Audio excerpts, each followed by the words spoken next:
जालोर के लेटा गांव में आज भी चलता है चरखा। एमएलए ने प्रधानमंत्री को किया था गिफ्ट। जालोर का खेस देश भर में प्रसिद्ध। खेस पतले कंबल की तरह का कपड़ा होता है जो चरखे पर काते सूत या पाली मील के मोटे धागे से बनता है। इस कपड़े की खासियत यह है कि ये सर्दियों में भी गर्म रहता है। इससे बने नेहरू जैकेट नेताओं को खास पसंद आते हैं। जालोर में अभी भी कुछ परिवार हाथ से चरखा चलाकर सूत तैयार करते हैं। ऐसा ही एक गांव है जालोर का लेटा गांव। जालोर शहर से यह गांव 12 किलोमीटर दूर है। आज से 50 साल पहले यहाँ हर घर में चरखा चलता था। घर घर में सूत तैयार किया जाता था। उससे हथकरघा की 200 इकाइयाँ चल रही थी जिन पर खेस तैयार किया जाता था। वक्त के साथ चरखा और हथकरघा का स्थान तैयार कपड़े और वस्त्र मिलों ने ले लिया। लेटा गांव में आज भी 2 परिवार ऐसे हैं जो चरखा चलाते हैं और हथकरघा पर खेस तैयार करते हैं। हमारा नाम पूछते हुए कपड़ा खरीदने आते हैं। लेटा गांव में हमने खेस के कारीगर मिस्त्री मल के घर का पता पूछा। गांव की गलियों से होते हुए हम घर के सामने जा पहुंचे। बड़े गेट से अंदर जाने के बाद खुले चौक में एक महिला चरखा चलाते नजर आई। ये हथकरघा कारीगर की बहू थी।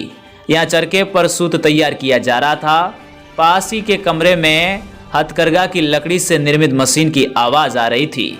हमें वहां कारीगर मिस्त्री मल हाथ से कपड़ा तैयार करते मिले। दोनों पैरों और दोनों हाथों से मशीन से बंधी कुछ डोरियां खींचते हुए वे लगाकर काम कर रहे थे और धागों के सेट कर खेस तैयार कर रहे थे। मिस्त्री मल ने बताया कि कई पीढ़ियों से ये काम चला आ रहा है। यहाँ का खेस राजस्थान में ही नहीं बल्कि दूसरे प्रदेशों में भी प्रसिद्ध है। कई लोग किसी काम से जालोर आते हैं तो लेटा गांव से खेस खरीद कर ले जाना नहीं भूलते। हमारा नाम पूछते हुए लोग कपड़ा खरीदने आते हैं। 100% शुद्ध कपास से होता है तैयार। मिस्त्री मल ने बताया कि यह जालोर का विशेष हस्तशिल्प उद्योग है।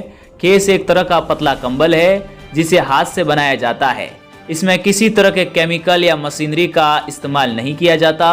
स्थानीय भाषा में इसे खेस या खेसला कहते हैं। ये सालों से चलता आ रहा है। खास बात यह है कि 100% शुद्ध कपास से तैयार होता है।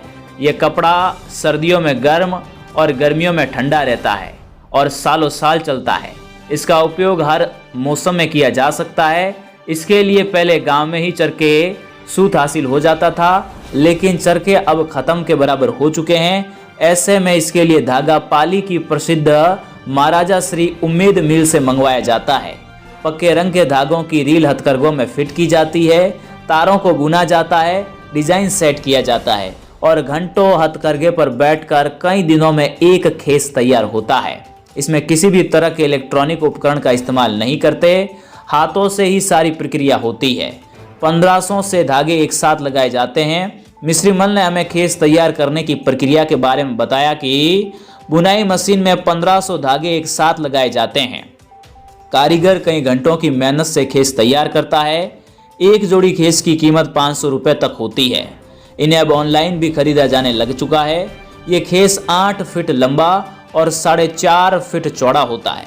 मिस्त्री मल ने बताया कि ये काम पिता से विरासत में मिला था। मेरे बेटे अब पढ़ाई और दूसरे रोजगार करने लगे हैं। बेटा दिनेश मोबाइल के जरिए बिजनेस करना सीख गया है, इसलिए वो ऑनलाइन ऑर्डर ले लेता है। 40 साल पहले तक लेटा गांव में हथकरघों की 200 इकाइयां थी जिन पर खेस तैयार होता था। अब सिर्फ 2 रह गई है। जालोर विधायक जोगेश्वर गर्ग पहनते हैं खेस से बनी जैकेट। जालोर विधायक और विधानसभा मुख्य सचेतक जोगेश्वर गर्ग को खेस से बने कपड़े खास तौर पर नेहरू जैकेट खास पसंद है। लेटा गांव के हथकरघा उद्योग को बढ़ावा देने के लिए उन्होंने सरकारी कार्यक्रमों में सम्मान किए जाने के वक्त शॉल ओढ़ाने की जगह खेस का इस्तेमाल करने के निर्देश दे रखे हैं। वे खुद खेस के जैकेट पहनते हैं। जालोर लोकसभा चुनाव के दौरान बीनमाल में प्रधानमंत्री मोदी प्रचार के लिए आए तो उन्होंने खेस से बना जैकेट उन्हें भेंट किया था।